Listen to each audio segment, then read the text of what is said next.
Join us on Facebook and Instagram at sparkfmonline.com. Turn us up. Tell me how you want it, yeah. Call me and I'm over it. Spark FM.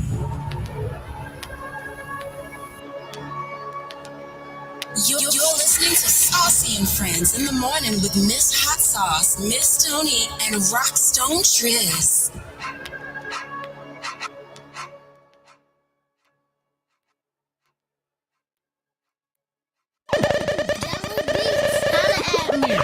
Get on the camera. Get on the camera. Get on the camera.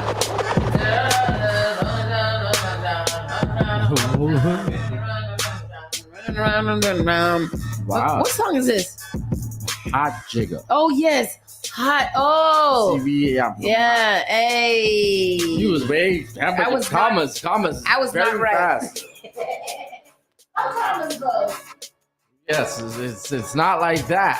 I don't know if you're right or I am, because I feel like there is. I knew that this is a song that I knew and that I liked. I just couldn't figure it out. My brain wouldn't compute. Yes, the problem. Compute. Good morning.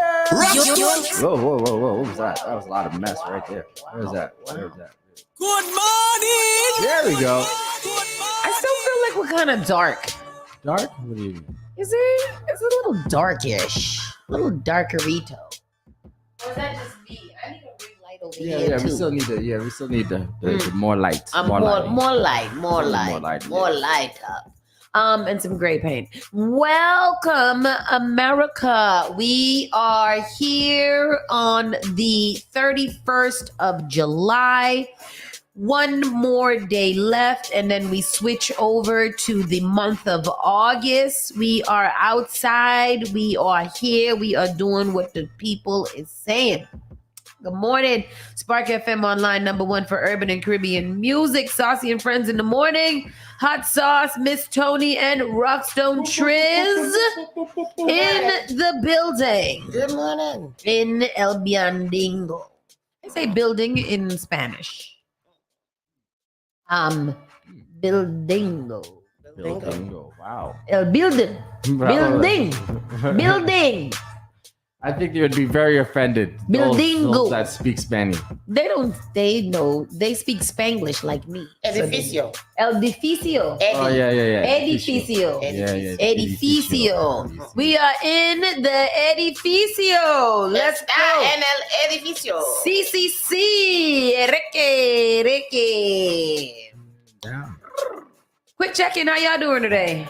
I'm good. I'm tired. I am tired. Woo, I'm tired. I'm good though. Aside from being tired, I am good. Yeah, what'd you do last night? I babysat the boys. Spark Hell gave me hell. And then I kicked him out of my house. Walked his little tail all the way down here and dropped him off with his bag. Gotta get the hell out. And that was it. That's all I did yesterday. I spent some time at the mall. We went to the mall for me to go finish with I had to get a new phone because I drowned my phone apparently when we went to the water park last Thursday. And so I had to get a new phone. And then the old phone would not shut off. So I had to go to the mall for them to go to shut it off. And then they still couldn't shut it off. So we had to take a field trip, me and the T-Mobile man, down to the Apple store, which was very interesting. Really? Yeah. He's like, let's walk down to the Apple store. And I was like, oh, okay. Yeah, did they do that? Yeah. So we took a field trip down to the Apple store, and while we were there, we ended up going into the Lego store because they moved the Apple store altogether in the Braintree Mall. To where? It's across from the Lego store. All the way down here? It's next to Express. Really? Yeah, it's so Why weird. did they Like, do that? why did they do that? Yeah. So we went down there, and while we were there, we ended up going into the Lego store. And while we were in the Lego store, the Lego man gave Noah a free Lego set to build. Oh, nice. Yeah, so we had an adventure yesterday. So we got home pretty kind of late, and then we ended up hanging out with the boys, which was cool. Like greased up their hair and things like that, and that was nice. Greased up their hair. Grease it. That's a black mom. I did. Come here, let me grease your head. Greased their head and brushed it down, and then they watched movies and they had dinner, and then we took a walk down here through the Blue Hill Avenue neighborhood in the nighttime, and it was nice. It was a pleasant walk. It is it was a nice walk last night after I ended up walking. So we were here painting the wall, as you can see behind Miss Tony. We got a little decoración in el Orlando. See, big shout out to Pastor Troy who came in last night and painted our walls, which was very nice of him. That was really nice. Thank you to Tristan and Chief for, helping in the situation by bringing. No, I mean, you guys brought some tools I guess, yeah. in which was highly needed. Some tools. So that was a nice evening. And Scuba Steve is back on the radios on Tuesdays from 9 to 11. This is where you get more deep dive into our local artist market around here in Boston, Massachusetts. Lots of interviews, great music, lots of great content and resources for Black musicians, Black and brown, whatever color musician you want to be. Yeah. We are inclusive establishment. What is it? Edificio. See. What about you, Triz? Would you do anything yesterday? No, not much. I was just working, did some work. That was about it. And I had I did do my my DJ class, which is very cool. The class probably almost on like 20 students. Wow. So how as a teacher, how do you regulate that many students? Do you have groups? Like, what do we do? So it's easier now because it's their ages are between like 13 and 19. It's much easier to get their focus. But sometimes, like yesterday, I had like 2 girls. I had to check these girls. I'm like, hey, are y'all here to learn, or are you just here to look at the boys? If you're here to look at the boys, I need you out my class. Okay, Professor. What's his name from Very Well? What's that? I don't know what that. What? You know what I mean? Yes. Oh. What's his name? We always do this all the time. We do this like every 6 months trying to fit. What's his name? Mr. Clark. Mr. Yes, Clark. Mr. Clark. You and Mr. Clark, you trying to teach the children the right and wrong ways of life. And I appreciate that because children need, what I need everybody to do collectively is teach y'all children how to cross the street, including my own. This is a lesson that we have been doing with a 12 and a 9-year-old. Is really teaching them how to focus on how to walk in the street without talk back. Yeah. And it is important to teach them not only how, but to go quickly, move fastly. You know what's the most annoying thing is to see anybody, man, woman, or child, take their time crossing the road when you have allowed them to cross the road. Oh. Like people just look at you in their eye hole and keep walking slow like you ain't shit. And I don't get it.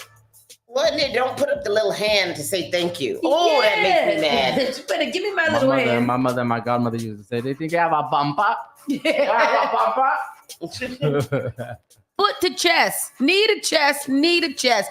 Everybody cross the street like you trying to get to the other side. Be like the chicken. Schneider's such a little... What'd he say? Pastor Troy came in last night to paint the wall. Sounds like a euphemism for something else. Perhaps it was Schneider. And speaking of that, the other day I put up a post on Facebook and was like, I need somebody to come help me hang my curtains. I got one response from a man in Texas. I'm like, what happened? What'd I do to everybody? Nobody wants to come help me hang my curtains at all? In no way. Damn. But anyway, like I thought it was when I read it, I thought it was a sexual innuendo as well. Like hang the curtains. But you didn't even say you wanted to come help me hang my curtains. What would be the euphemism for hang the curtains? Like what sexual? I don't know. It's from Baby Reindeer. I know it was come hang my curtains. I don't know, but I literally need somebody to come help me hang up my curtains in my living room. Like I need a tall man. See, Didi said same. Well, somebody, Didi, come help me hang my curtains. Somebody come help me hang my curtains. I spell innuendo And for hang the curtains. Let's see. It is.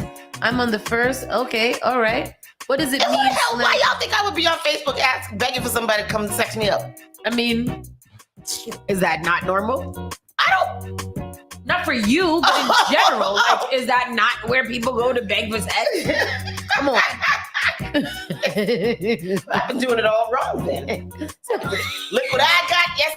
Pandemic EBT. Oh Pandemic EBT. And according to the letter, you're going to get another $120 next month on the 25th. Is that right? Really? Yeah, that's what it says on the letter. Oh, curtains means the labia. Oh. As in meat curtains or meat flaps. So how you hang them then? Why would you hang them then?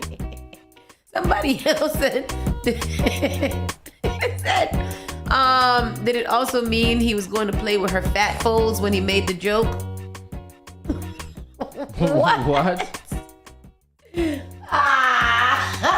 Where did it originate from? I don't know. I'm reading it on Reddit, but it doesn't, even my little AI at the top didn't even give me curtains, dictionary of sexual terms, the labia majora or minora. See vagina for synonyms.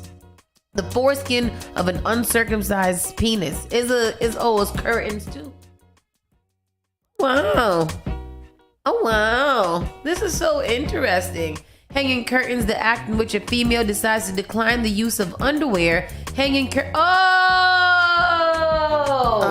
that makes more sense. Oh, that's so interesting. You learn something new every day. Every day. That's nice. All right. Let's get into the show. Saucy and Friends starts right now. You're listening to Saucy and Friends in the morning with Miss Hot Sauce, Miss Tony, and Rockstone Triss. The People Station. What is that? Spark FM. Turn it on. Turn it up. This is SparkFMOnline.com. Call Spark FM at 617-272-3387. When I get up on it up and make you see the angels calling us, we can see the sunrise over us. And when I'm in the day, I make your body say, I make it say, wee, wee, wee, wee, wee, wee, wee, wee, wee, like a cop car. Like a cop car. Today is Wednesday, July 31st. It's approximately 9:33 a.m. in the morning. Variable clouds with scattered thunderstorms, high 82 degrees. Winds in the south at 10 to 20 miles per hour. There is a 60% chance of rain. So that is scattered thunderstorms. It's going to be a high of 82, a low of 71 degrees. The precipitation's around 56%. It's going to be a wet one today, people. A wet one. It's good though, because yesterday was hot as hell. Yesterday was quite Yesterday was the fifth day that we reached 90. That is crazy. 90 is not a good degree of weather. It is hot. I don't like it. Hot. I don't like it. The ground is steaming. You can fry a little hot egg on it. Like it is terrible. And I was out the whole day yesterday, the whole entire day, out and about, and I am tired. Let's get into the around the way news. See what's going on in our hood. Person has life-threatening injuries after morning shooting early in the morning, before people even get their breakfast in, before the people even put on their drawers to go to work. Wake up. There is shooting. Violence. Choosing. A person suffered life-threatening injuries in a shooting on this morning, according to Boston police. The shooting happened just after 8 a.m. in the morning. 8 a.m. Most of us were still trying to get up out of the bedroom. Shoot. On Fernborough Street, the person was taken to an area hospital with life-threatening injuries. No arrests have been made. The shooting remains under investigation. Well, I'm pretty sure it do, because it's only happened an hour ago. Yep. Less Life-threatening injuries, though. Life-threatening injuries at 8 o'clock a.m. That's crazy. I don't want to do that. I did not, like, the person that went to sleep last night didn't wake. Maybe they did. Wake up and was like, damn, we'll get shot today. No. Not the search conclusion anyone wanted. Body of missing Lynn teen pulled from a Saugus pond. Police said they've notified the family of missing teen Brian Lopez that his body has been pulled unresponsive from a pond on Tuesday afternoon. The 17-year-old had been missing since last Friday and was last seen walking on Myrtle Street in Lynn. Several law enforcement entities converged on Walden Pond on the Saugus-Linfield line on Tuesday to search for Lopez. Here's this clip. Joins us live in Saugus with a very sad update, Lisa. Police say a few young men were fishing at Walden Pond behind these woods when they found this boy's body in the water tonight. The DA says this conclusion is not something anyone wanted to see, and his heart goes out to the Lopez family. The Lynn Police Department followed the evidence where it took them and ultimately led to the recovery today. An intense search for a missing teenager turned into a recovery effort Tuesday.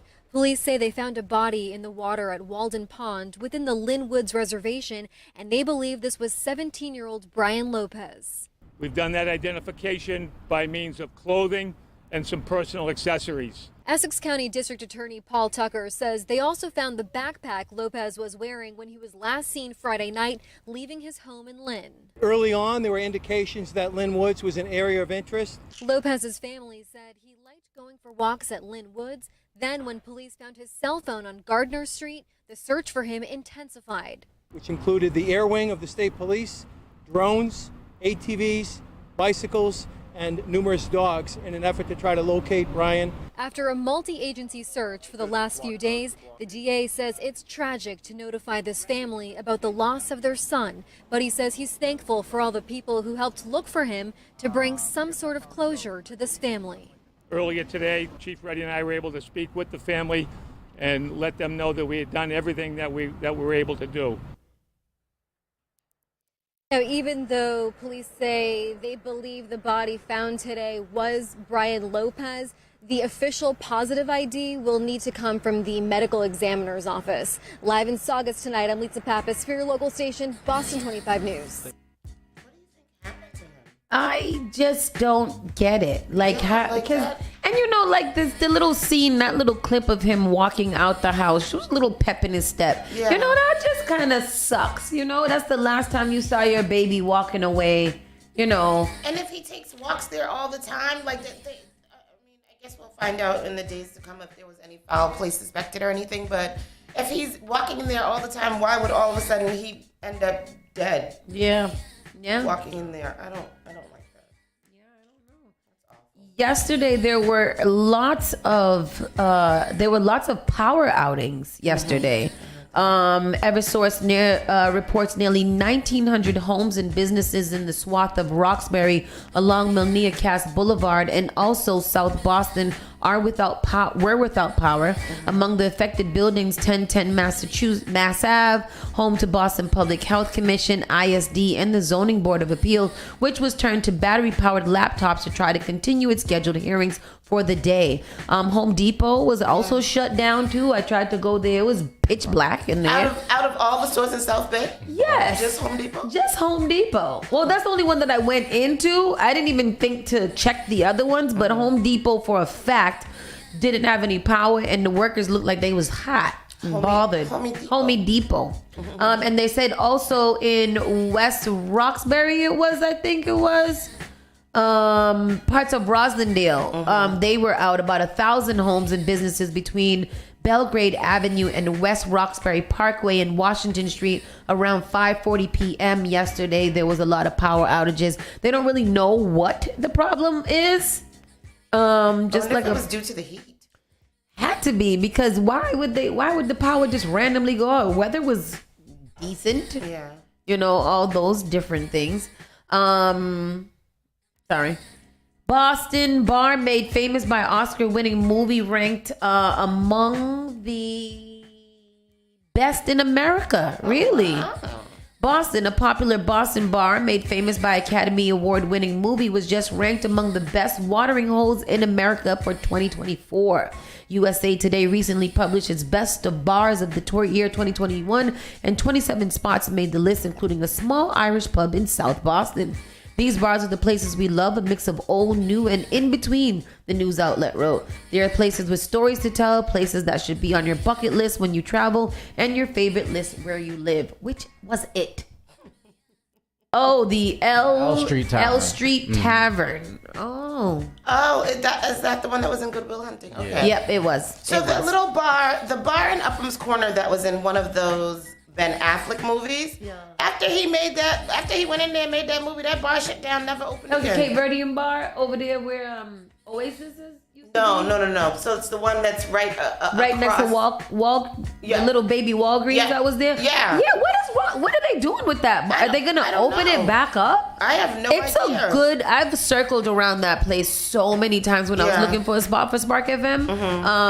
And it's a good sized bar. I wonder if somebody would be really interested in opening it. That would be it. Do we have a little sit down bar like tavern in Upham's Corner? Not anymore. No. Going up and down the street. And everything is closing. I heard the other day. Besides Dublin House. The Dub. Yeah. Oh, I mean, you can go. Yeah, the Dublin House is a good. Yeah, it's a fried good space. Shrimps or something. I heard big space too. Blarney Stone is closing. Did anybody else hear that? No, and you said that to me, and I've been interested in Blarney Stone. Let's see. The Blarney Stone in Dorchester is planning to close. Yeah. So this came out in May. Oh. A long-time dining and drinking spot that has. Monday is the last day. Oh, really? Monday? Yeah. Why are they closing the Blarney Stone? I thought the Blarney Stone was pretty hot and popping. No? I mean, it's a good little. I mean, what do you what do people usually expect? I think it ran its course. I think it's ran its course. I've been in there recently, and it was kind of like, I've been in there. Probably went in there in like March.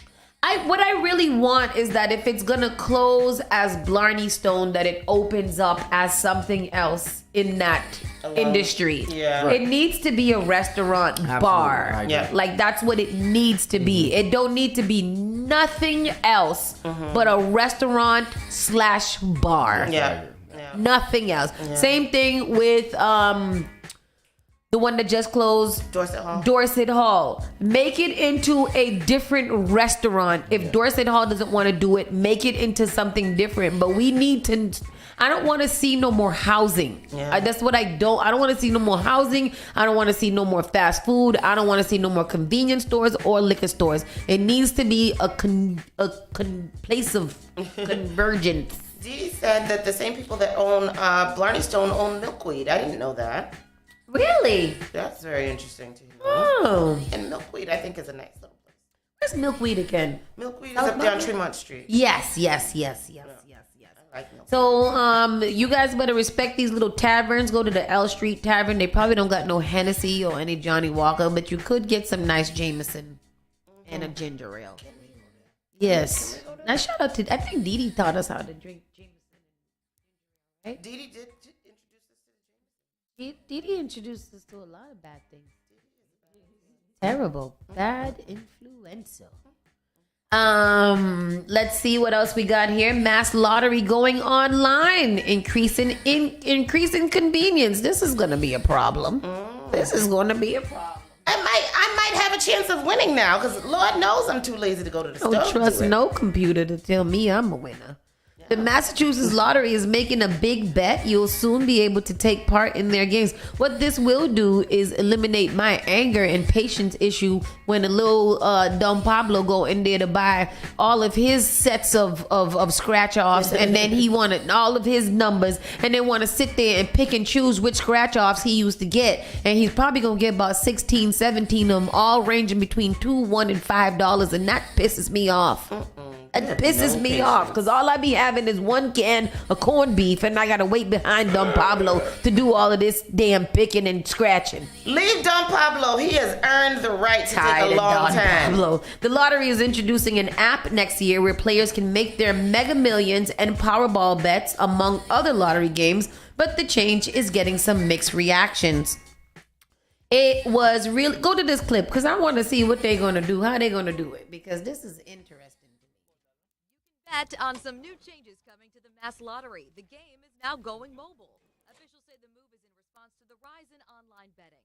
It's really about maintaining a competitive balance and allowing the mass lottery to remain competitive in the current marketplace, the retail environment. The platform is expected to be ready by the end of 2025. As for what it'll look like, the product offerings will be wide-ranging. You'll see the traditional draw games that people are used to, Mega Millions, Powerball, but there'll be a wide variety of what is called in the industry e-instant. So some that'll mimic kind of a traditional instant ticket, but also some other types of instant game play. If the public understood what the Massachusetts lottery is about to unleash on the people of the state. while some say it's more convenient, gambling opponents argue it's another step too far in what they say is a predatory process. You have a whole generation of young people right now that are addicted to online sports gambling. This is online casino gambling that they're going to bring into every home, every bedroom, every dorm room, any place that has a smartphone internet connection as a government program. So what about the customers? Adam Edelstein has been playing the Mass Lottery and Keno for 20 years. I personally probably wouldn't do it that much on the phone because it opens up the doors for highly addicted to, because it's so easy, so accessible. Well, you have to be 18 to buy a lottery ticket at the store. You have to be 21 to play online. Exactly. Unless you probably got to upload your ID with the barcode. I think that that's a little bit too convenient for gambling. I feel like if you want to do that, which has been known to, be a problem in some areas, that you should get up and walk to the store and purchase your lottery tickets. Go to the casino. The casino should not come to you. So, I don't know. I'm just in that because I'm not a lottery buyer. But if I was, I would be afraid. I'm afraid. Keeping it moving, Massachusetts attorney accused of smuggling drugs into a Rhode Island prison. That's silly. That is crazy. That is very stupid. Yeah. That is dumb. A Massachusetts attorney and 3 other people are facing charges in connection with an alleged scheme to smuggle drugs into a Rhode Island prison, officials announced on Tuesday. Teresa DeJoseph, 50, of Woburn, was charged with possession with intent to distribute a controlled substance, providing a prohibited object to an inmate, and making a false statement, according to the U.S. Attorney's Office for the District of Rhode Island. She's going to be disbarred and sent to jail immediately. Go ahead, Tristan, with the clip. A Woburn attorney facing federal prison time. Investigators say she tried to smuggle drugs disguised as legal paperwork into a Rhode Island jail. 50-year-old Teresa DeJoseph is one of 4 people charged in what investigators call a scheme to sneak contraband into the Wyatt Detention Center. According to court documents, correctional officers first grew suspicious in July of 2023. That's when DeJoseph reportedly used her lawyer credentials to visit a defendant. Officers alerted the warden when they observed her slouching and acting very suspicious. Federal agents would later learn DeJoseph did not appear to represent that man legally. They also found flirtatious messages between the two sent through recorded lines or on a prison tablet. Court documents showed DeJoseph tried to visit again in December 2023. When officers inspected a stack of paper she brought with her, they observed multiple pieces of paper that appeared as though they had been wet and then dried, were thicker than normal paper, and appeared discolored. Officers confiscated the paper, which investigators claim had been soaked in synthetic marijuana. I was like, no way. Kathy Wing has lived next to DeJoseph for roughly a decade. She says it's the last thing she expected to hear about her neighbor. How can you credentials to do something illegal? Investigators believe another Wyatt detainee conspired with his girlfriend to give the drugs to DeJoseph outside the jail. They've also been charged in this case. DeJoseph went before a judge yesterday and was released on bond. She is due back in federal court on August 13th. They were threatening her life or something to make her do that. Why would you do that? It would have to be, because now you're disbarred, going to jail, and now you on the internet, on the news. Yeah, your whole face and everything. And your foolishness, like you was really trying to sneak the drugs in through your paperwork. Like, you don't watch TV. People don't watch TV. That's not how you even do it. I watched the TV shows. Yeah. I'm sure that there's an easier and more brighter way to do that. More efficient way of doing that. People don't want to. That's the problem. People don't want to do hard work. And the video clips have low audio, is what the audience is saying. What you call it? They soaked the papers in synthetic marijuana. So then, what do you roll the papers and smoke it? Do you maybe you? What would you do with that? Maybe you gotta melt. You gotta put it in water, and then you gotta drain it. You gotta reactivate it and then drink it. What do you? I don't know. And then when it dries, then you scrape it into the thing, and then you put it into the pipe. Why do people want to use synthetic marijuana? I heard, isn't that very, very lethal? People use fentanyl on purpose. Touche. On purpose, people are stealing and ingesting fentanyl and bath salts. Yeah. These people don't have anything. Wasn't that a debate yesterday too about the fentanyl that they give you in your epidurals when you're pregnant? It was a thing about people saying that there's a little bit of fentanyl in your epidural, and people were so gasped because they didn't really, it'd be this. Moving on, because if you don't got nothing nice to say, you gotta shut up. Grocery stores, delis and mass close again due to listeria. Boy, I tell you, listeria be outside. I'm telling you. How does it get listeria from being outside? Like, what is the cause of the listeria? How does it happen? It is like it's like a bacterial virus, like E. coli or something like that. Last week I thought that I had E. coli listeria, but then I was like, what deli meats did I eat though? But what, like, why does it get it? Like, is it just because it's been exposed? Like, how does the meat get?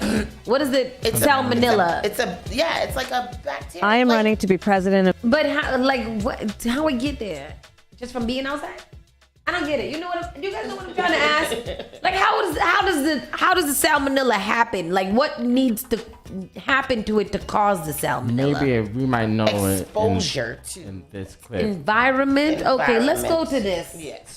That's where people came shopping here today to see that the deli was closed yet again. Now, this is what it looked like inside the store today. You can see that most of the meats at the deli counter, they had been removed, and there are signs up saying that the deli is closed. Both Stop and Shop and Big Y tell us that they closed their delis to do another deep clean today because of this expanded recall linked to listeria.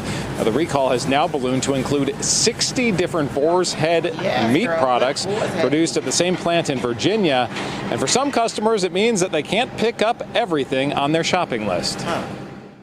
I saw it a week or two ago on the news, but I thought it was all done. I mean, I haven't been in the store in like 2 weeks, so I figured it was good. It's clean. Now, health officials say at least 2 people in Western Mass have gotten sick and hospitalized because of this outbreak.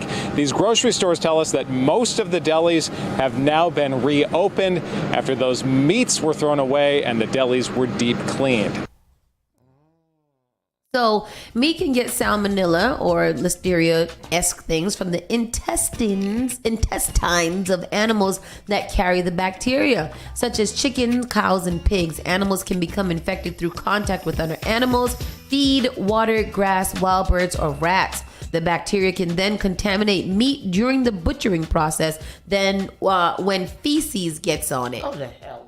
Salmonella can also contaminate seafood if it's harvested from contaminated water.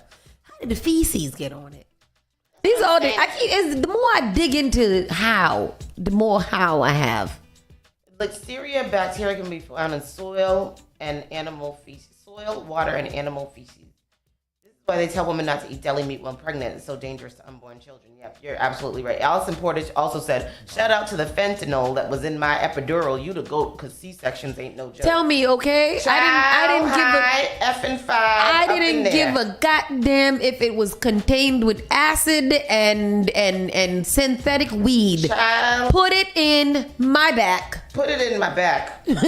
Put it in whatever y'all got. I don't care. Water, saline, whatever you got to put in there. Put in there. I am not trying to be no hero. I don't understand how C-section moms can go on to have more C-section children, because after that C-section, what I had, I was like, never, ever, ever again will anybody cut into my body to remove anybody else. Once a C-section, do you always have to have a C-section, or can you have a natural Sometimes back? you can have what they call as a VBAC. It's a vaginal birth after C-section. But most of the time, because of the way that they cut you, you have to continue having C-section. my case, I definitely have to. I've seen a C-section occur from the outside, and let me tell you, they really dig into that woman's belly hole and retrieve that belly from inside.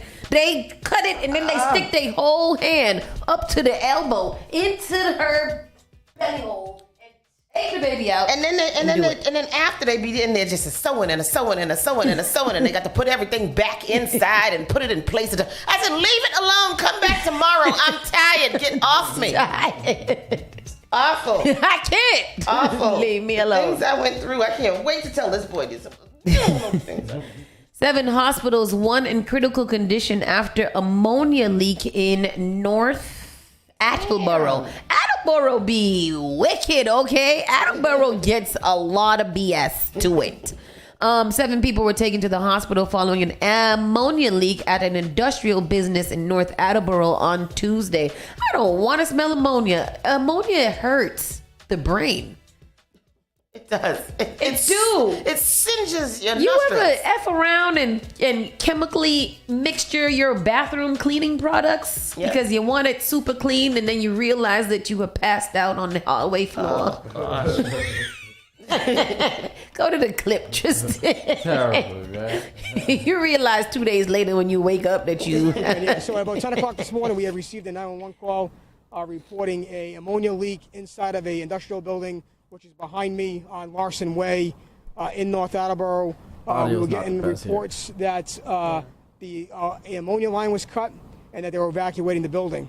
Upon arrival of our fire apparatus, we determined that a 2,000-gallon ammonia tank, which was not in use, and it had been not in use for some time, but was full. We're estimating a full tank. They were doing some work around a line when they accidentally cut the line, and the ammonia started to disperse into the building. We've had 7 patients transported to the hospital, all with varying degrees of severity. We do have 1 that's critical, and the rest 6 are minor and at a local hospital. We activated the Department of Fire Services hazmat team, which comes out of the state. We started at a tier 1, and upon their arrival, they escalated it to a tier 2. Right now, the ammonia was shut off by North Attleboro firefighters from the exterior. However, the hazmat team is making sure that there are no other shut-offs associated with the tank inside the building. Additionally, we went to a second alarm. He's so informative. He is. And on it. He's not reading from anything or anything. He's probably the fire chief. Wow, very good for him. That's disgusting, though. Ammonia? A full tank of ammonia was not in use? What do you have a full tank of ammonia? What does ammonia do? I know it disinfects, right? Oh. What is it? I don't know. My What is stomach hurts ammonia? just thinking about it. Ammonia is stink. Ammonia. So ammonia is a colorless, highly irritating gas with a sharp, suffocating odor. Absolutely. It dissolves easily in water to form ammonium hydrochloride solution, which can cause irritation and burns. What is its use? For cleaning, right? Is it just a cleaning agent? Why would you use that? Yeah. What is ammonia used for? Currently, about 80% of the ammonia product is used as fertilizer. However, it is also used as a refrigerant gas to purify water supplies and in manufacturing plastics, explosives, textiles, pesticides, dyes, and other chemicals. Oh, I didn't ever know that in my whole entire life. I didn't know that ammonia was a gas. I thought it was just that yellow, stinky liquid. Me too. I thought it was Clorox. All right. Well, we're going to go to a quick commercial break and we'll come back and learn some more things in the national and world news. Keep it locked right here. Spark FM Online, #1 for urban and Caribbean music. You're listening to Saucy and Friends in the morning with Miss Hot Sauce, Miss Tony, and Rockstone Triz. The People Station. What is that? What is that? Spark FM. JP Morgan Chase is making a global commitment to break down barriers to drive inclusive economic growth all over the world. We believe there is a pressing need to help more people move up the economic ladder. That is why we are investing in communities and people to create an economy that works for all, because because no community should be left behind. Right here in Boston, we're focusing that work in Dorchester, Roxbury, and Mattapan, among other neighborhoods, on improving financial health. These efforts aim to address the key drivers of the racial wealth divide head on. We're here to empower individuals, families, and small businesses by connecting them to the tools that build generational wealth and a long-lasting legacy. Chase is investing in Boston. Chase is investing in you.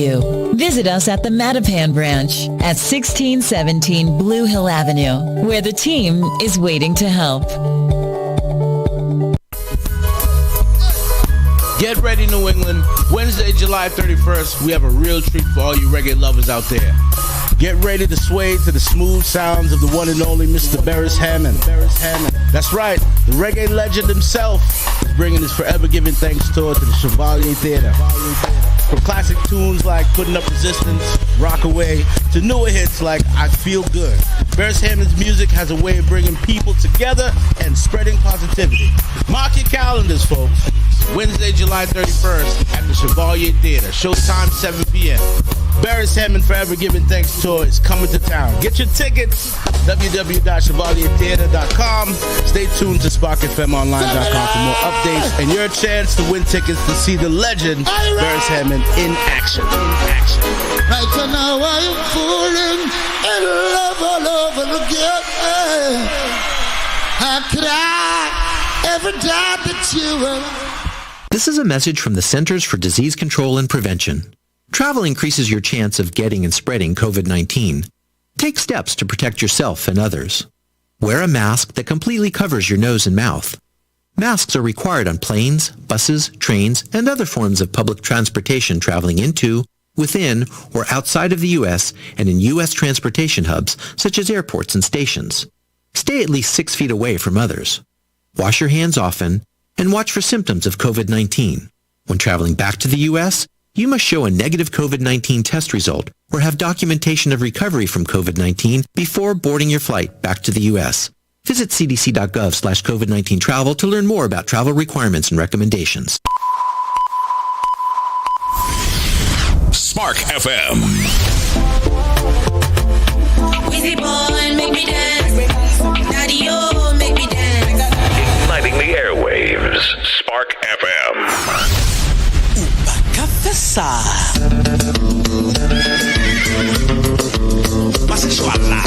Join us on Facebook and Instagram at sparkfmonline.com. Turn us up. Tell me how you want it, yeah. Call me and I'm over. Spark FM.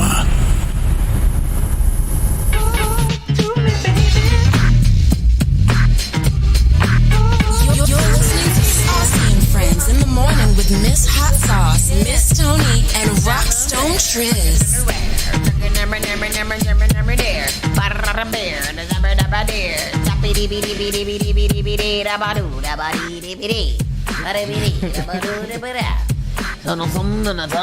Sauce with the lyrics. Always. Sauce with the lyrics. My name is Humpty.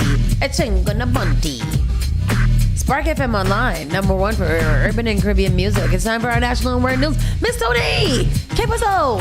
Child, the national news just be silly to me, and I just don't understand it. But, this is good news right here. This is the sound of change. Hello. Stacey Abrams has taken the stage in Atlanta to rally for V. Let's go, Stacey. Because you know when Stacey's around, we flip states. Child, she's a state flipper. Roll that beautiful bean footage. Because she would be the only other black woman right now that I personally know, that I don't personally know, that I would vote for, hands down, for president of the United States. Yes, she's a spawn. She's a wonderful woman. Let's go to the clip. Let's see. And then we get to the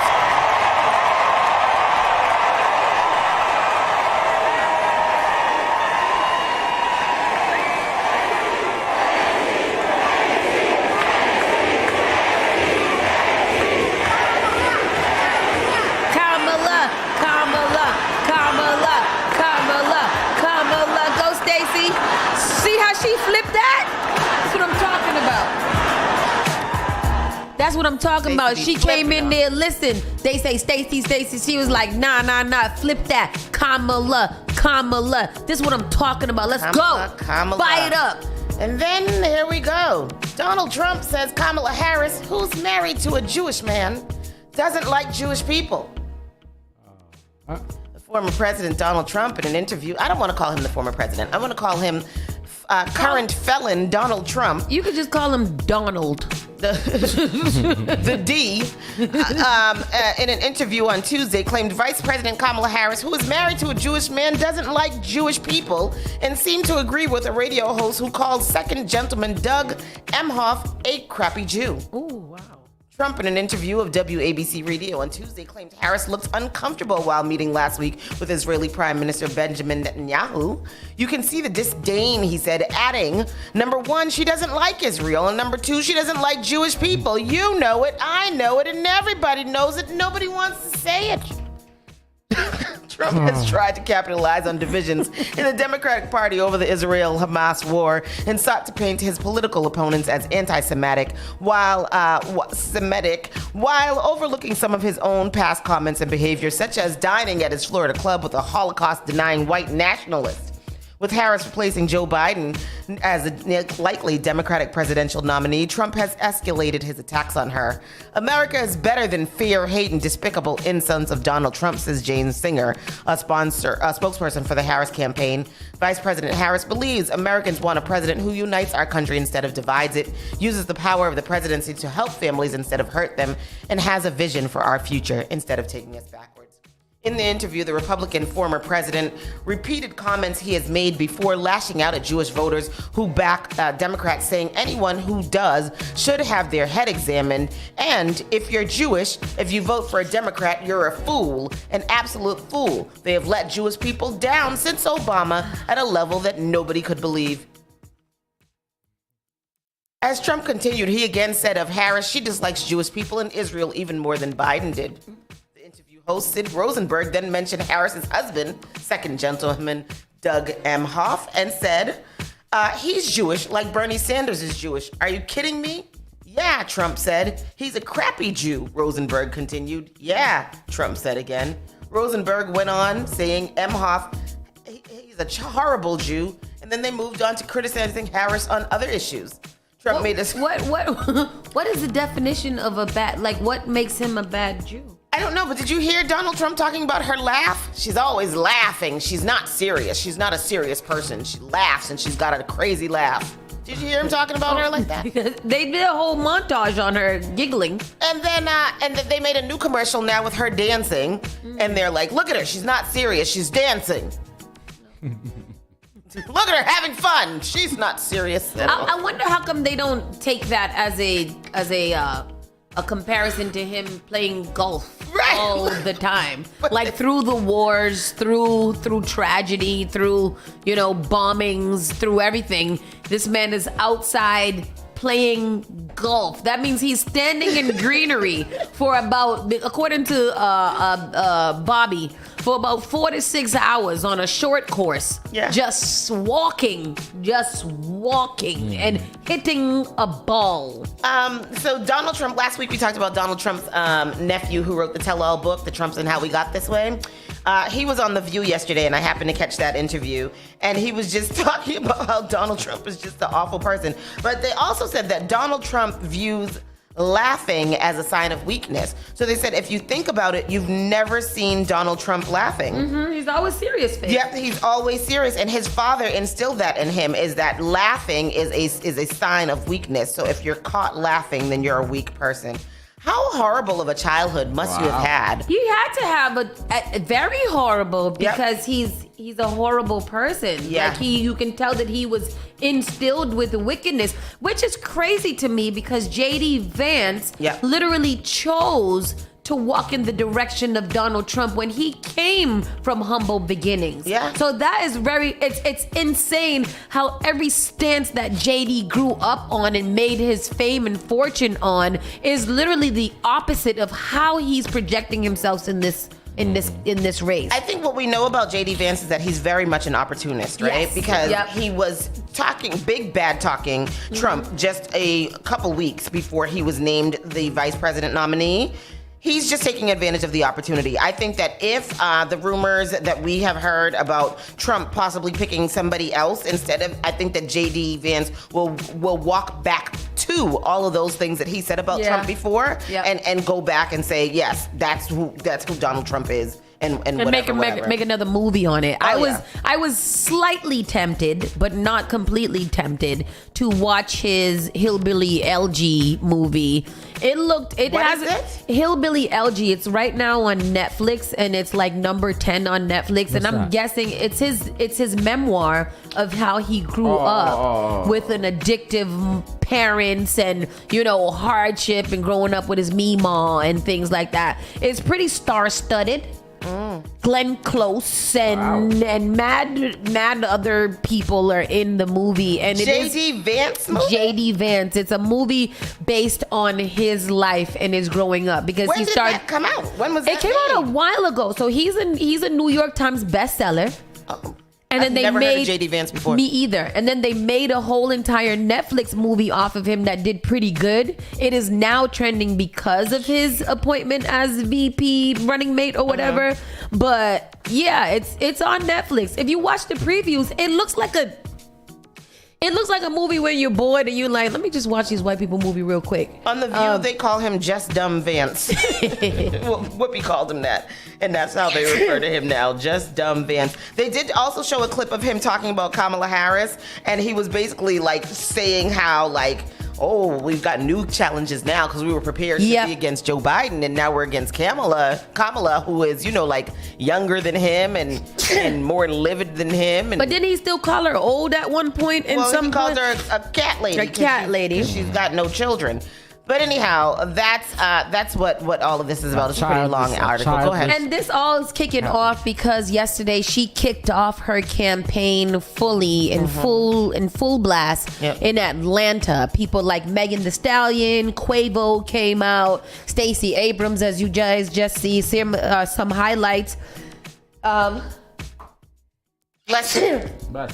highlights of last night. She called him out and she pretty much said, here we go. Here goes some clips.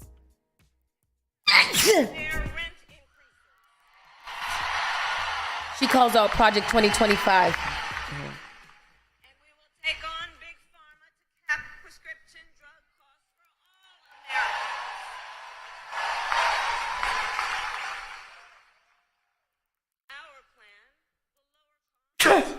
And save many middle-class families Donald Trump has a different plan in mind. One that would raise prices on middle-class families. Just look at his Project 2025 agenda. I love the audience. I take it you've seen it. Project 2025 is a plan to weaken the middle class. Be clear. And Donald Trump intends to cut Social Security and Medicare. Will take on. So that was one. Intends to give tax breaks to billionaires and big corporations. He intends to gut our investments in clean energy jobs. He intends to end the Affordable Care Act. The audience is crazy. Ooh, Insurance companies have the power to deny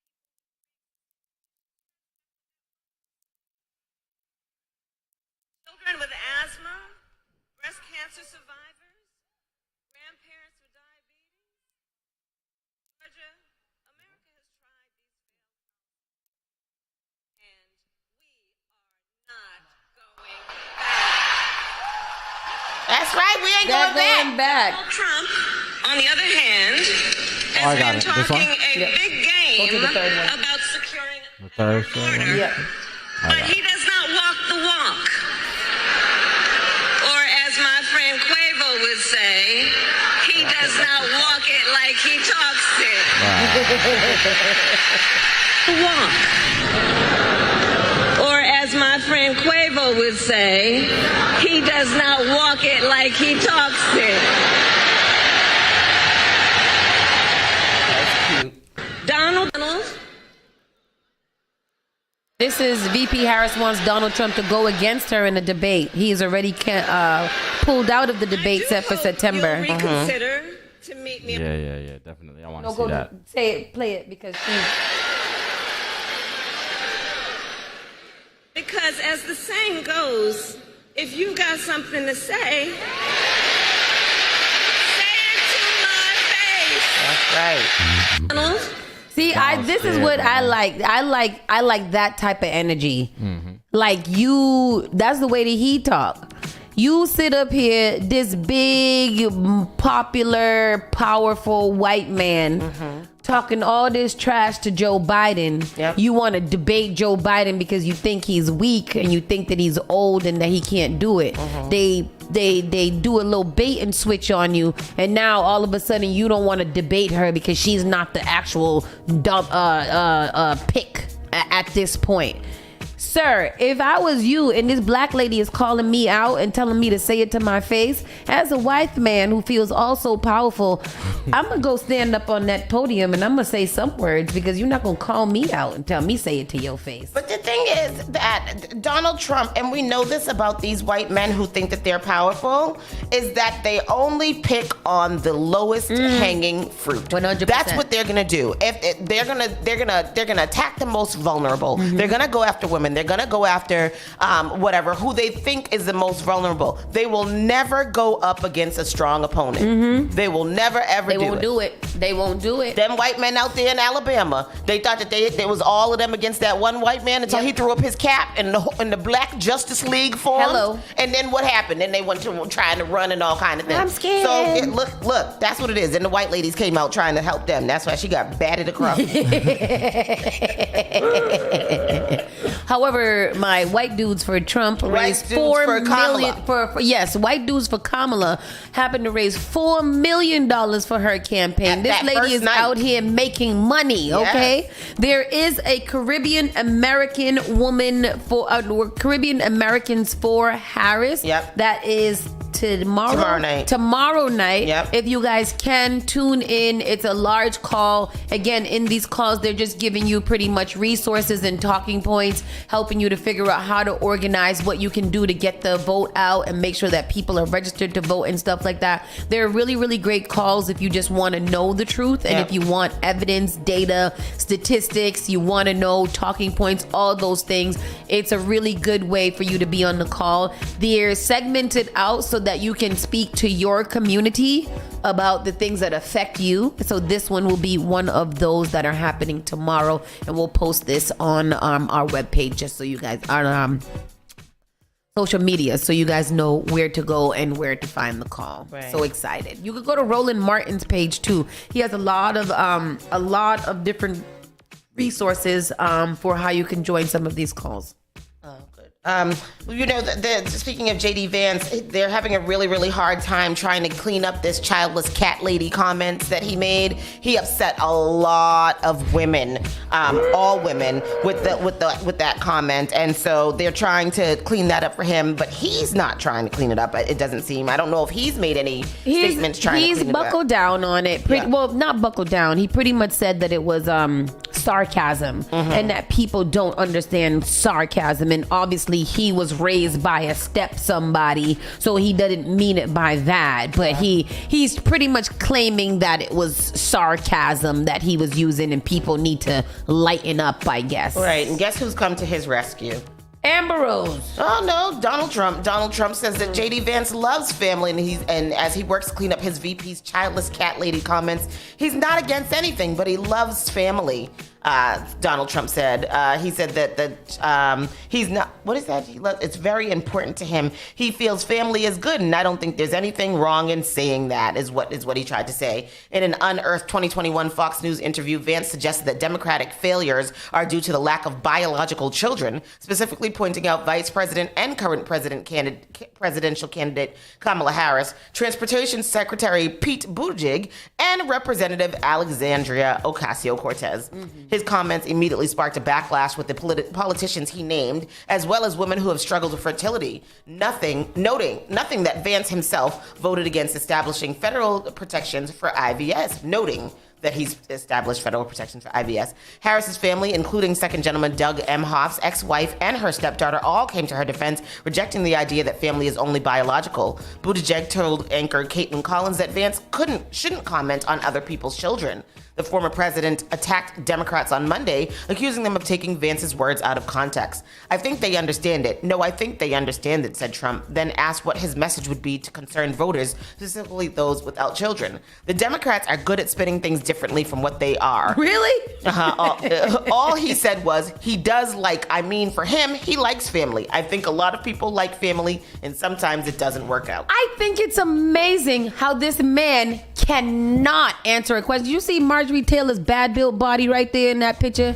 Just smiling, looking like a potato. It is terrible. JD Vance, who has a step parent, is stupid. Yeah. Because ain't that family? Like right. if you get married and you have a family that someone is your step somebody, ain't that putting together a family that was not together before? Ain't that exactly what family actually is, regardless of if it's biological or not? And then The Handmaid's Tale, all them babies wasn't biological all the time. They're not. Well, that's what they was trying to do by having the handmaids. I guess. I don't know. But anyways, everything that there is Project 2025, The Handmaid's Tale. Yes. All right. And then I saw here in the corner that the Project 2025 director is stepping down. The conservative policy blueprint has become a flashpoint in the 2024 election. Paul Dans, the director of the Heritage Foundation's controversial Project 2025, is stepping down amid intense scrutiny of the conservative blueprint. Kevin Roberts, the president of the Heritage Foundation, confirmed that Dans announced he is leaving his position. When we began Project 2025 in April of 2022, we set a timeline for the project to conclude its policy drafting after the two-party conventions this year, and we are sticking to that timeline, Roberts posted. Paul, who built the project from scratch and bravely led his endeavor over the past 2 years, will be departing from the team and moving on up to the front where the fight remains, he wrote. However, it doesn't look like Project 2025 is nearing its end, as Roberts also claimed that they will continue our efforts to build a personal apparatus for policymakers on all levels. In one of those interviews, he said in one of his interviews that JD Vance is slated to be the leader of Project 2025. Yeah. Wow. He was like, that's why it was such a problem when they picked JD, because the one of the leaders have already came out on record to say that JD Vance is most likely going to be the leader of the project. So it's very interesting how he would step down. Are they premeditatively changing of the guard? Like, is that what's happening? Or are they realizing that Project 2025 is going to tank this election for them? Yeah. You know what I mean? I think that, a lot of people with what Trump said the other day when he was like, you'll never have to vote again. A lot of people were saying, they're dubbing it as Trump saying out loud the things that he's not supposed to. Yeah. And I think that that's what happened with this whole Project 2025 thing, because Project 2025 has been such a huge focus. I think that if they had kept it quiet, the way that they have for the last 3 years, that it probably would have worked out better for them. But now that it's such widespread, I think that that's going to be really a thing. It's as big as a talking point as Biden's oldness was. You know, like that's what people are focused on. Trump's Agenda 47 is not very different from that either, though. So regardless of whether you don't believe in Project 2025, Trump's own agenda for his 47th presidency is technically the same thing. Like, I want people to read.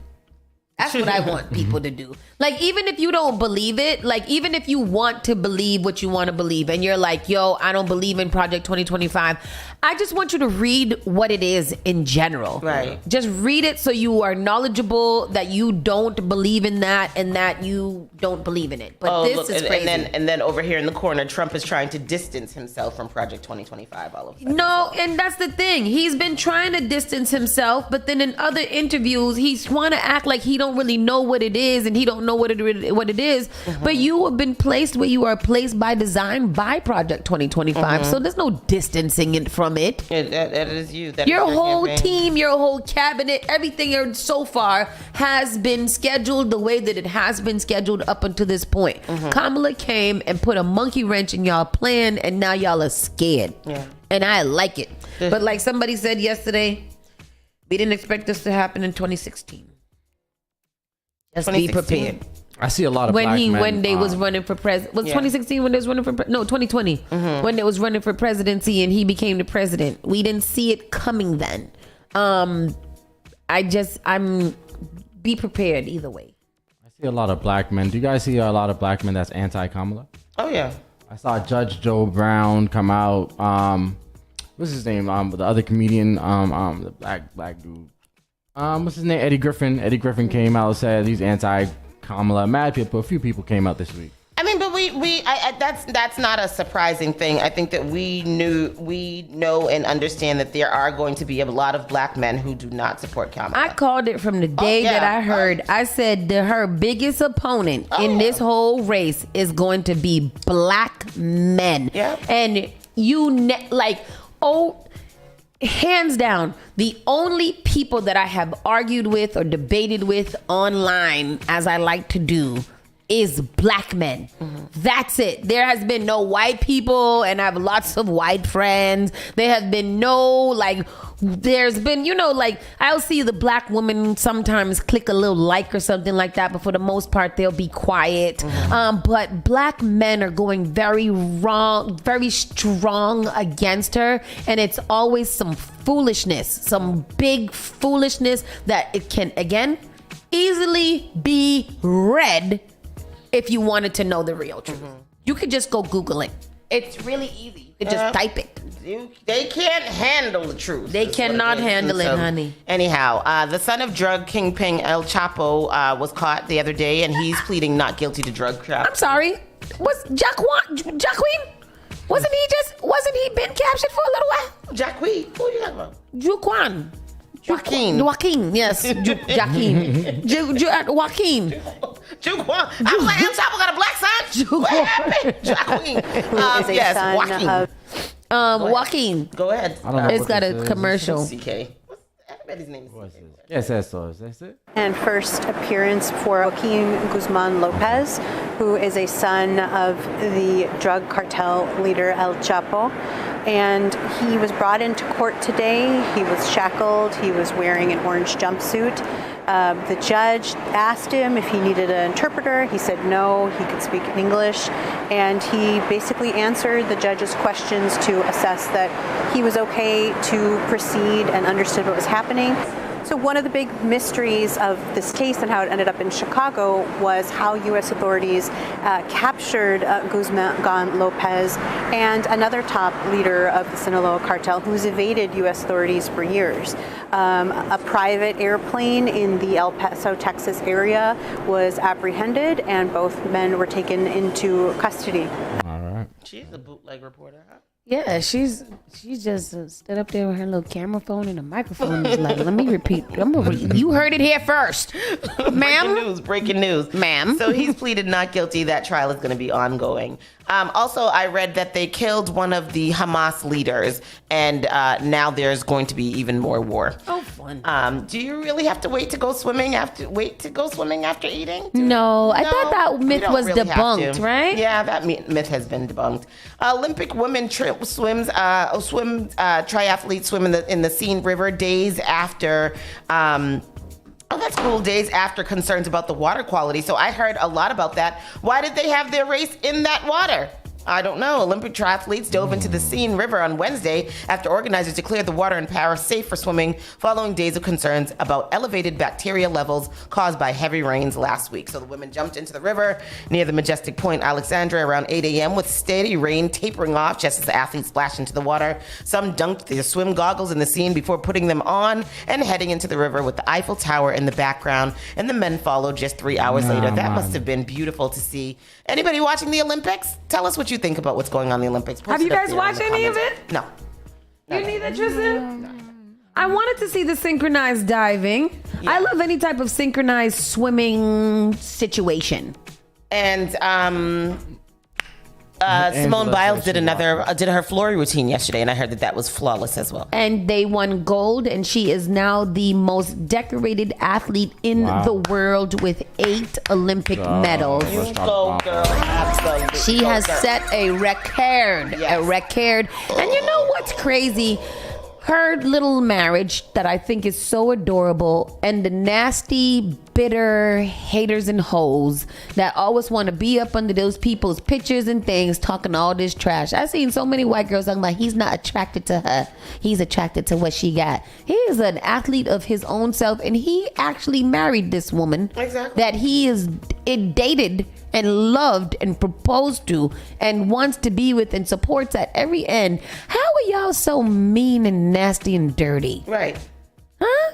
Right. Terrible. Right. Absolutely Terrible. nasty and dirty and mean and stupid and ugly. All of the words like that. And then here we go with some WTF news. A JetBlue passenger is claiming that her stage 4 cancer returned after she wasn't allowed to fly with her French bulldog. Oh.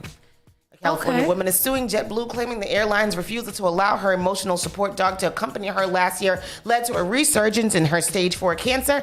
According to the lawsuit, the woman and her husband claimed JetBlue also violated the Americans with Disabilities Act when a crew member kicked them off the flight, forcing them to scramble to find a new way home.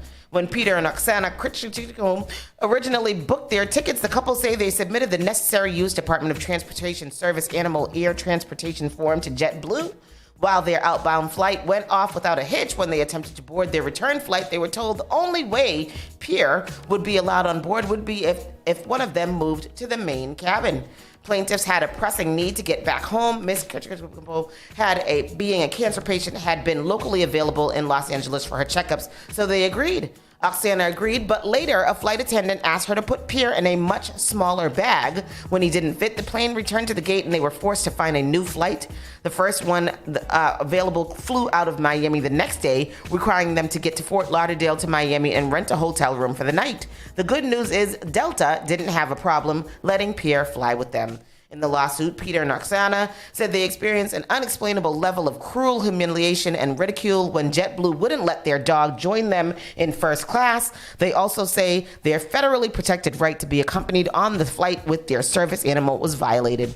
The lawsuit further claims that Oksana, although a stage 4 cancer patient, had been in remission prior to the events described here and above. Those events caused Mrs. Kirchenko an extreme amount of stress. Upon arrival home, she checked into Cedars-Sinai Medical Center in Los Angeles. The test results had shown the mean tumor molecules levels had risen, and several prior tests were showing the results at 0. I got a point. She might got a point. I mean, if they was testing 0, and then when she had this traumatic, stressful experience with her dog, and it's back to not 0, she might got a point, right? Whether these claims will hold up in court remains unseen, as the Live and Let's Fly points out the Air Carrier Access Act governs flight issues, not the ADA. The complaint also apparently switches between referring to Pierre as a service animal and an emotional support animal, making it hard to know whether the dog should be considered a service animal or not. So that is a big thing. Yep. Service animals, they absolutely are supposed to be allowed on the plane with their owners. Emotional support animals There is nothing that is law that is making them comply with your emotional support animal. You can get one of those certificates online.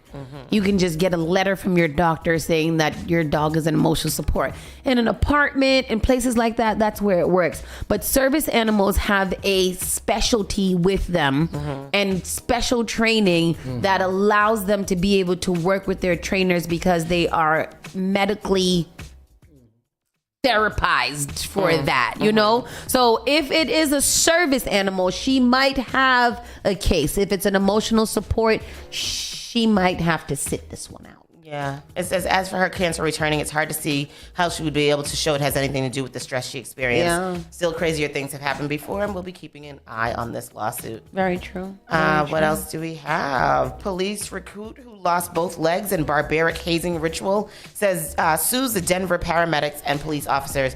So I'm not going to go through this whole story, but basically they were hazing him. They had something that was called a fight day last year during the recruitment. He had gotten knocked down and hit his head, and instead of them getting him medical attention, they stood him up even though he was not steady, and they kept setting him back on his feet before paramedics were standing by, were asked to check him out. Moses told him that he had sickle cell trait, which puts him at an increased risk of medical complications from high intensity exercise. He also said he had very low blood pressure and complained that his legs were cramping. The symptoms are danger signs for people with sickle cell. Nevertheless, they cleared him to return to training, which the suit alleges was a decision made to support the police. He eventually had to get both of his legs amputated, and now he is suing the Denver Police Department.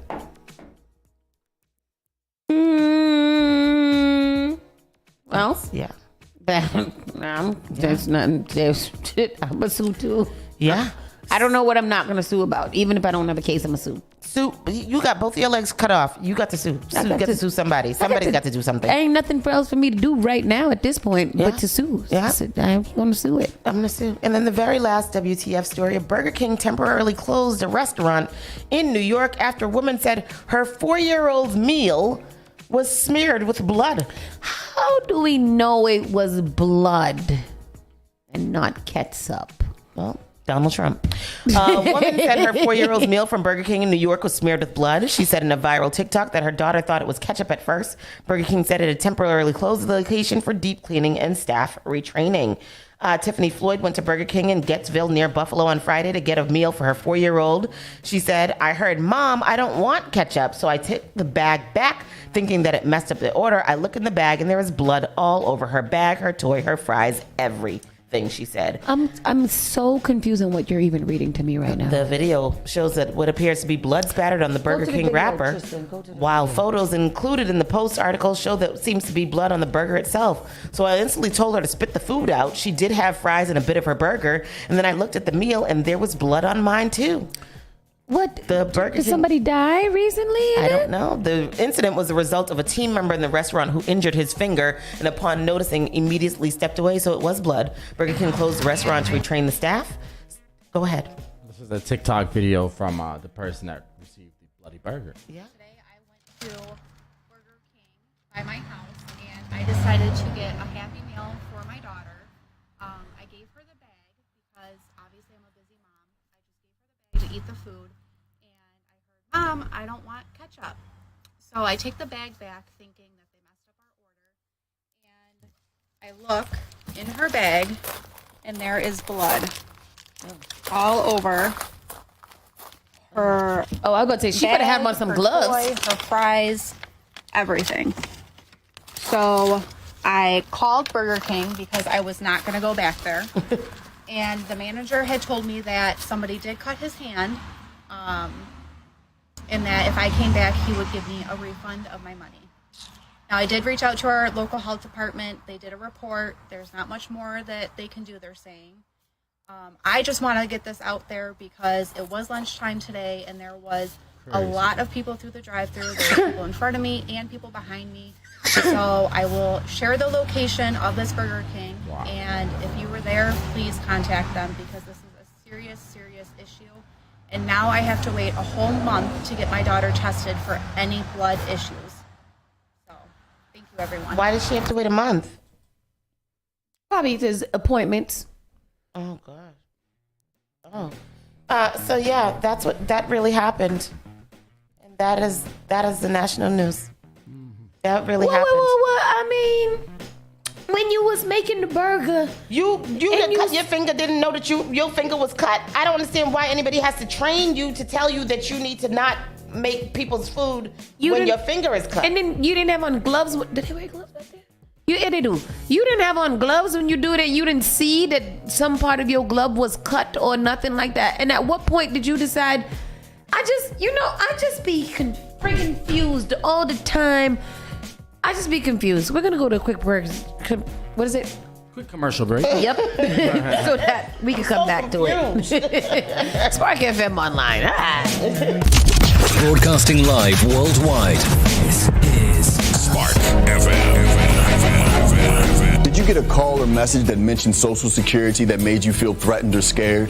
That is not the Social Security Administration. Social Security will not threaten you, press you for personal information, or demand instant payment. Social Security does not accept payments by gift card, prepaid debit card, internet currency, or by mailing cash. Criminals use these forms of payment because they are hard to trace.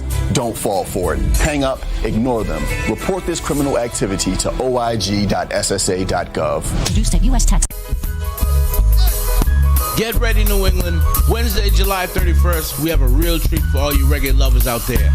Get ready to sway to the smooth sounds of the one and only Mr. Beres Hammond.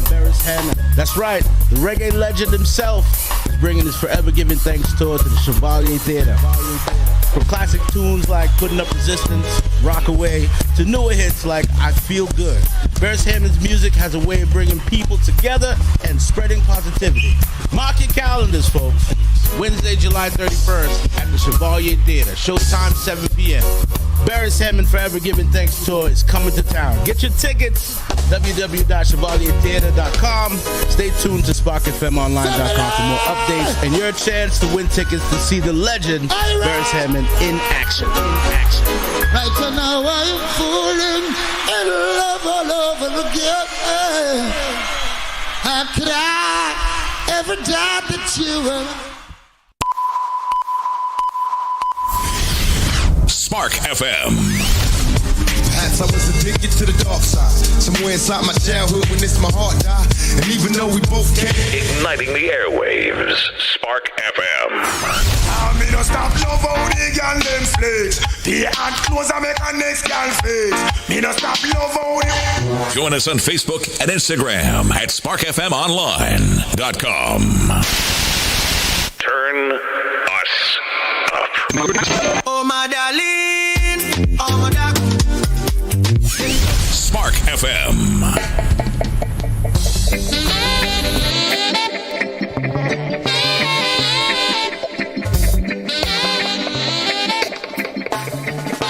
I feel good when you're wrapped up in my arms, dancing to the reggae song. Feel good, feel good. I feel good. Only I can talk about.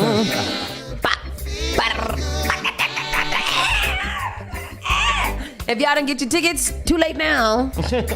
You can still go purchase them if you want to.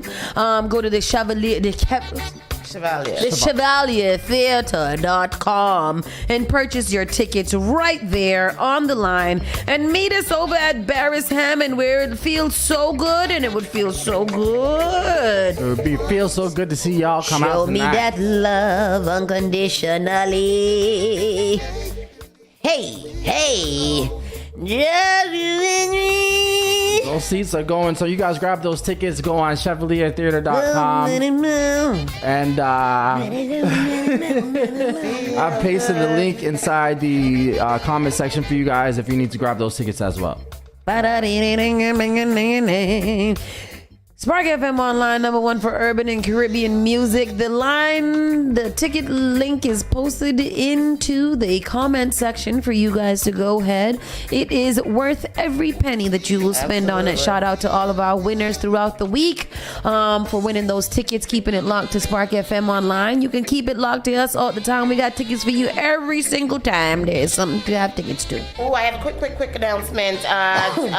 Tomorrow night, night. It is a Leo party hosted by Spark FM tomorrow night, 10 to 2 a.m. Free for everyone. All night free appetizers before 11:30 and drink specials down there at the Boston Bar and Grill. That is on Hyde Park Ave. Our own DJ Live is a resident DJ there for Toxic Thursdays, but it is going to be a Leo party. So get out there, have yourself some fun, listen to DJ Live. That is the Turn Up God. And listen to her spin for you and have a great time out there.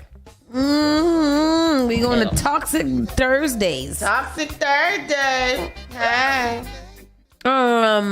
Let's get into our entertainment news. Our entertainment newsika. Tupac Shakur, his family eyes legal action against Diddy over claims he ordered $1 million hit on the rapper. Just throw everything at Diddy. Yeah, at this point, they was like, finally, the door is open for us to do what we've been trying to do for a long time. Hit him, hit me. Yeah. The family of Tupac Shakur might be considering the possibility of filing a suit against Sean Diddy Combs following resurfaced claims that he had a hand in the murder of the late rapper. According to reports, they have retained the services of lawyers and investigators to confirm the validity of the claims. In the meantime, Diddy is yet to be considered as a suspect in the murder despite the resurfaced claims. He's now also a murderer. He's a murderer. A murderer, a rapist, a abuser. We heard about conspiracy theories going wild over what really happened to Diddy's late girlfriend, Kim Porter. So that has came out amid a dark details about Diddy's life coming to light. Rumors are suddenly swirling about the bad boy mogul's relationship with Kim Porter. For nearly as long as Diddy has been in the limelight as the mogul behind Bad Boy Entertainment, Kim Porter was by his side as one of Black entertainment's it couples of the 1990s. They appeared to have it all and more in photos and videos together.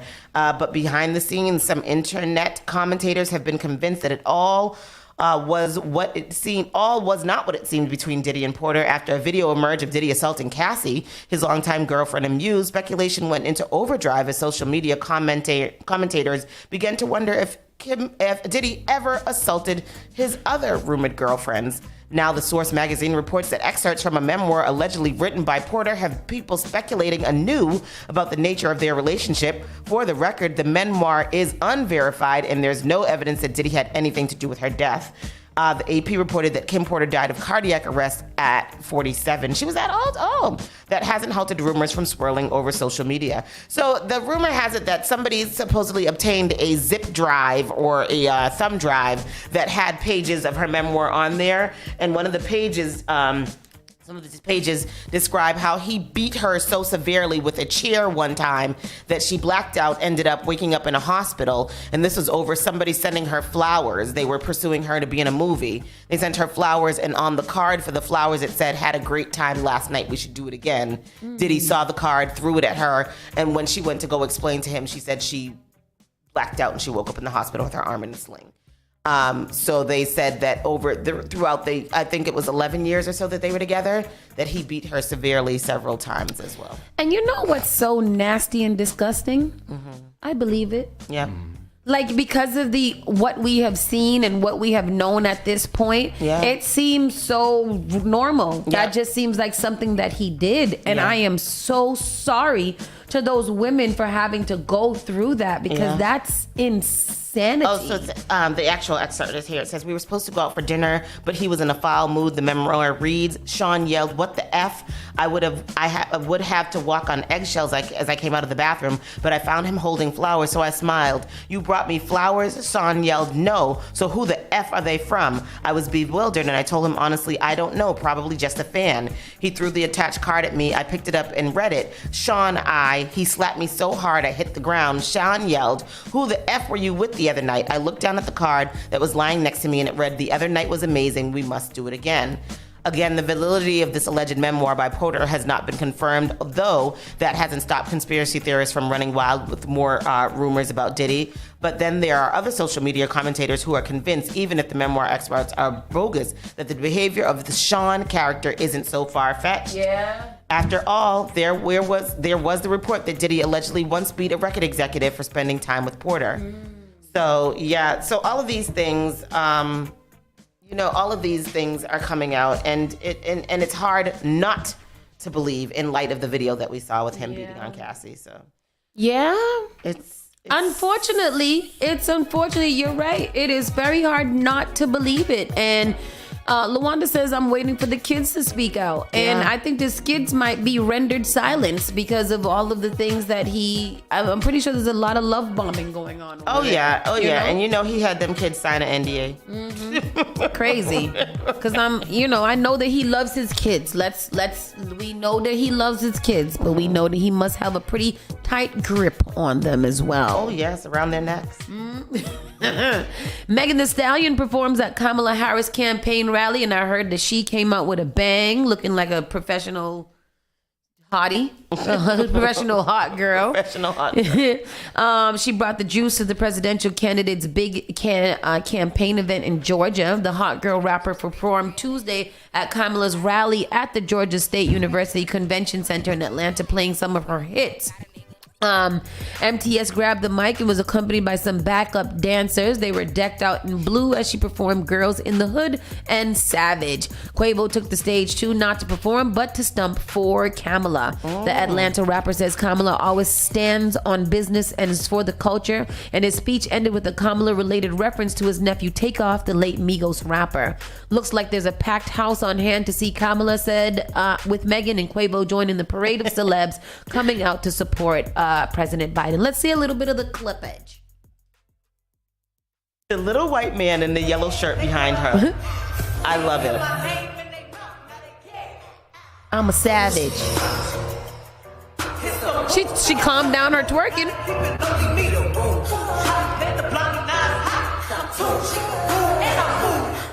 I'm a savage, girl. Classy, bougie, ratchet, sexy, booty, nasty. Acting stupid was happening. All right. We're about to make history with the first female president. The first black female president. Let's get this done. I'm interested in knowing why they picked Megan Thee Stallion. And that song, classic, ratchet, nasty. I don't know. I mean, they're appealing to a younger audience, so the audience does believe that they're classy and ratchet, sophisticated ratchet. Shout out to that Sophisticated Ratchet podcast, Sophisticatedly Ratchet podcast with my fellas over in Atlanta and New York. However, she's not from Atlanta. Why'd they pick her? There's many Atlanta rappers and entertainers. I'm wondering why they picked Megan Thee Stallion. Which female one is on? Who they gonna have? Sukiana? No, there's Sukiana from Florida. Sukiana was hanging out with Dr. Umar, wasn't he? Wow. Let me see. Sukiana was with Dr. Umar. Why? He could have picked T.I., 21 Savage, Lil Baby, Andre. Ludacris would have been a safe choice. Yeah, Ludacris would have been an amazing safe choice. Andre 3000, Gucci Mane, Young Thug, Killer Mike. Killer Mike is who she should have picked because Killer Mike is from Atlanta and he had the best rap album of whatever, and he sings conscious rap a little bit. There's Ludacris, Lil Jon from the Windows to the CeeLo, Waka Flocka Flame, Soulja Boy. She wanted a female though. Who's a female Atlanta rap artist?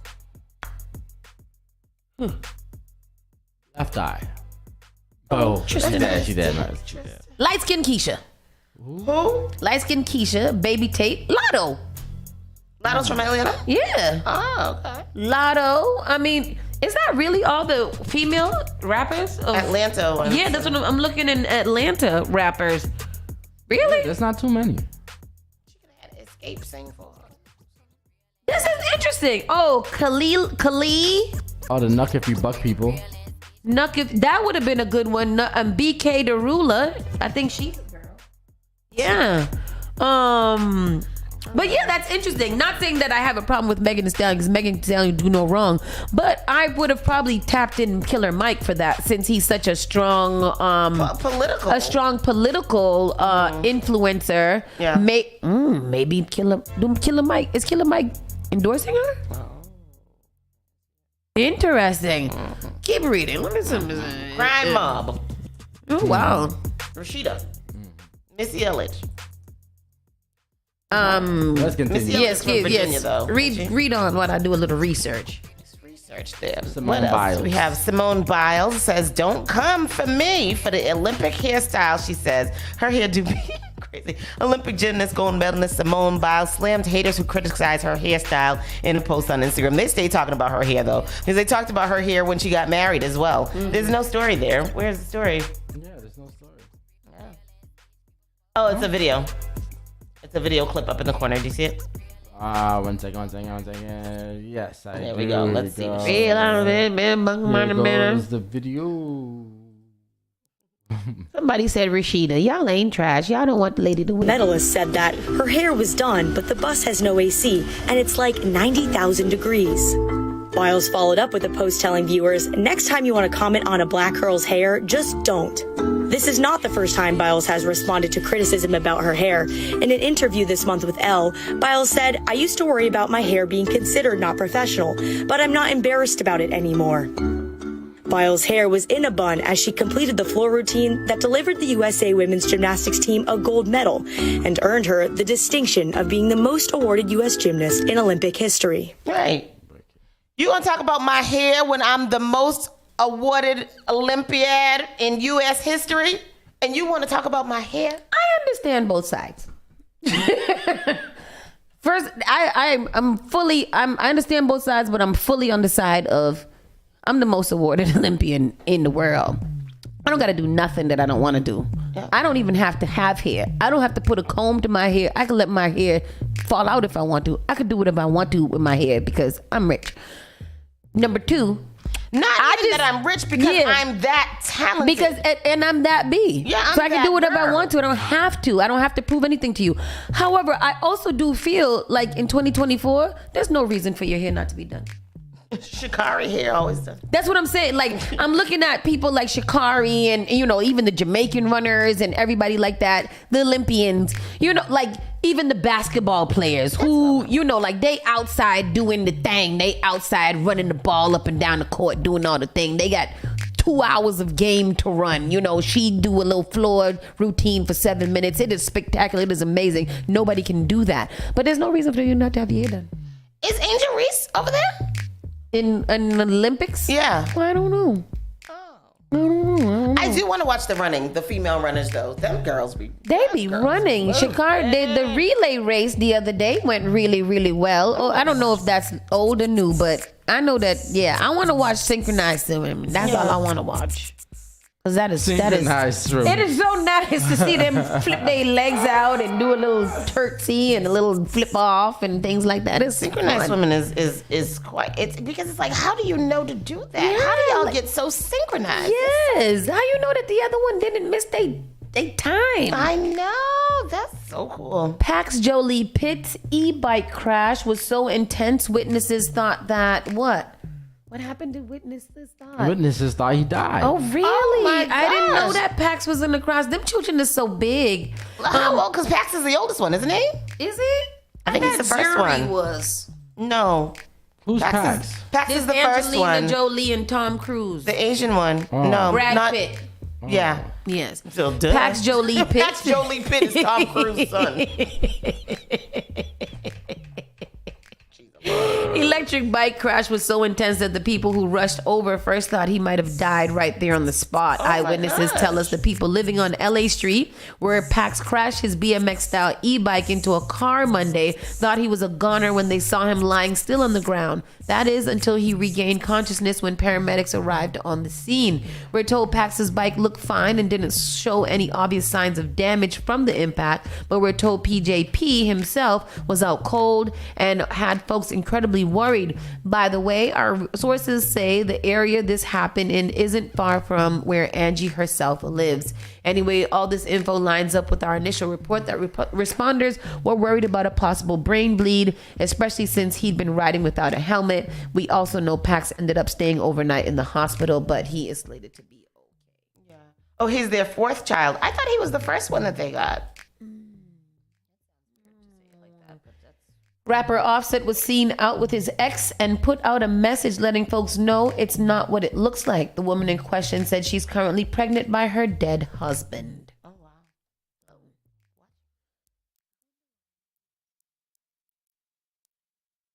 People really need to do research. I'm at a public place, gambling at a casino with a married 8-month pregnant woman. What the F I look like being outside publicly cheating? SMD, which translates into suck my D's. Mm-hmm. So what did Elon Musk professor? Oh, these suck off these nuts. Yeah, something. I don't know. Young Thug has no luck with new Rico judge. Boy, Young Thug, he should just be like, you know what? Lock me up. Just God forget damn it. I didn't do it. I didn't do it, and I'm gonna just have to appeal later. Right. Young Thug now has a third judge assigned to his ongoing YSL Rico case, and thus far it looks like not much will change. His attempts at a mistrial and to be released on bond both failed. I didn't think that was going to happen either. Neither me. The trial is now the longest in Georgia history at 8 months long, and it resumed on Tuesday, July 30th, following a delay as they appointed a new judge. Judge Paige Reese Whitaker had multiple filings to address, including a request for a mistrial and her bond for Thug. She ruled no on both. The former was filed by Thug's lawyer based on the original judge's finding that his own controversial ex parte hearing was not improper. Whitaker said that the declaring a mistrial for that reason would be equivalent to acting as an appellate court, which is beyond the scope of her responsibilities. That sucks. So how she rule on it if she can't rule on it? I don't know. And police arrest fourth suspect in the Jacksonville rapper Fulio's murder. Well, how many people killed Fulio? I mean, golly. It's a little short video. The Jacksonville Sheriff's Office says Rashad Murphy, 30, was arrested just after midnight on Tuesday on Collins Preserve Apartments off Collins Road. And we will keep you updated with rapper Fulio. Still don't know the guy or a song that he's singing. Child. Yeah. Play one. Let's YouTube it. Go to YouTube and find out what is saying, Tristan. Rapper Fulio. Julio.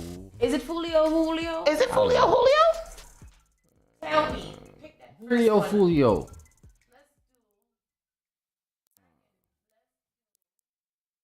all the way to the top. All it's talking about is him. And this one right here. What's this one? Marley.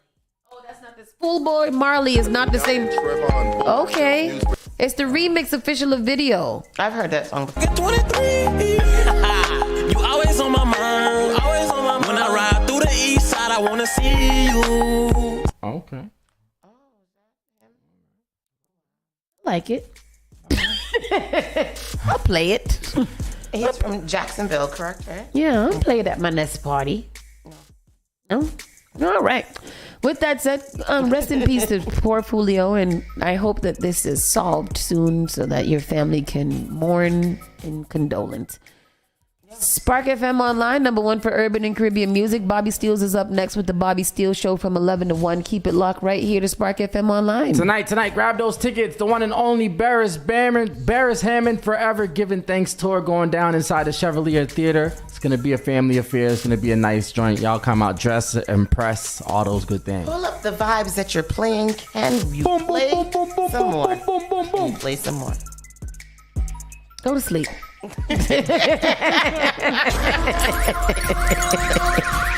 We'll see you guys bright and early tomorrow. Keep it locked. Spark FM. Bye. You're listening to Saucy and Friends in the morning with Miss Hot Sauce, Miss Tony, and Rockstone Triz.